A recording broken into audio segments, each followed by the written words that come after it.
Hi y'all! So today I'm going to be planting some cucumbers that I started in my greenhouse. I'm going to be transplanting them out into one of my raised beds. When I say raised beds, mine isn't in a box or a frame of any kind. The soil level is just raised above that of the surrounding ground, and that helps with drainage and everything.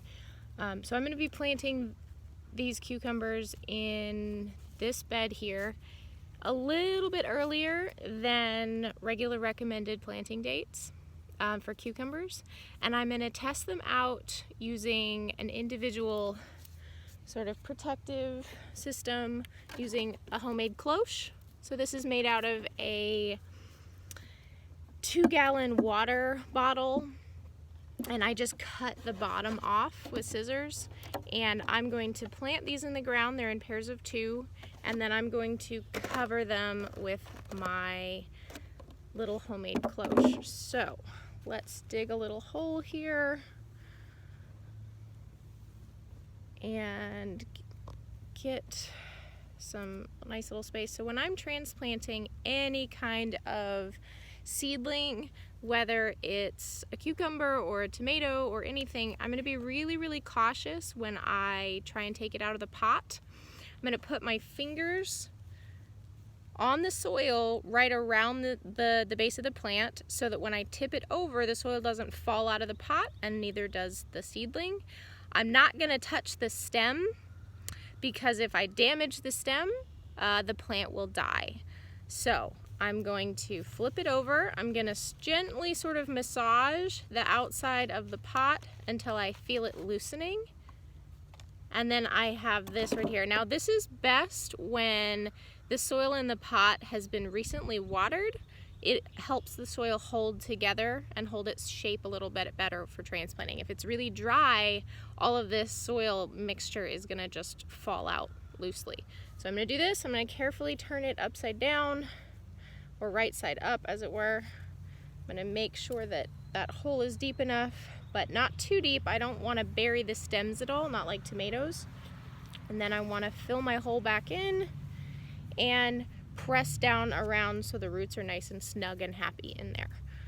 So I'm going to do a couple more of these, and then we'll put our cloches on. So here's another hole. Flip over, massage, and place in that hole there. Now, these are being planted quite close together. They're about a foot apart. So this isn't what I would do in a bed that had poor soil at all, or if I was just building soil from scratch. But these beds have a lot of compost in them, so they're pretty nutrient dense. They're pretty sufficient for growing plants close together. So I'm going to be interplanting these beds really intensively, or closer together than is usually recommended. So these are in pairs of 2, about a foot apart, and I'm gonna install a trellis when they get like a pretty robust cattle panel trellis to go over these beds, so as they get bigger they have something to grow vertically on. Let's do one more right here. So I'm gonna flip and transplant.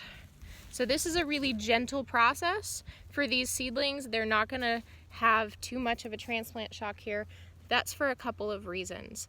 These seedlings are really still very little. They've only been out of the ground, popped out of the ground for just over a week now.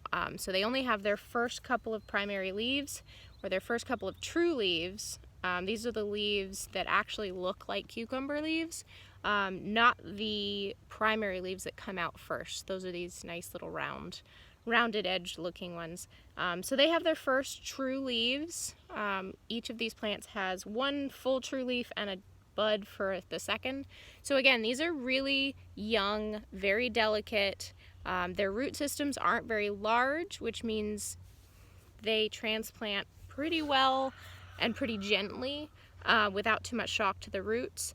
And it's the other reason why I'm going to protect these, because they are not quite ready for those exposed nighttime temperatures. So that's where my cloche comes in. This is like a mini greenhouse for these plants. So I'm gonna sort of dig that down into the ground and build some soil up around it just to keep it in place. Mine do not have tops on them, but I could put the tops on for at night, just to insulate and keep as much warm air trapped in there as possible. But in the daytime, when it gets hot, when the sun is beating through these will heat up to an uncomfortable temperature if I don't ventilate and leave the tops off. So right now, since it's still relatively warm outside, I'm gonna leave the tops off for ventilation. So I'm gonna get those settled down in there. And there's just enough room in here for these to get quite a bit bigger and quite a bit more resilient, and also for the temperature to warm up, and then I can take these off before they get too big for the bottle. And that right there is one of the ways that I protect young seedlings, especially warm season seedlings, when I put them out into the ground a little bit early. The other way that I protect seedlings is with row cover. So this right here is what I'm calling row cover.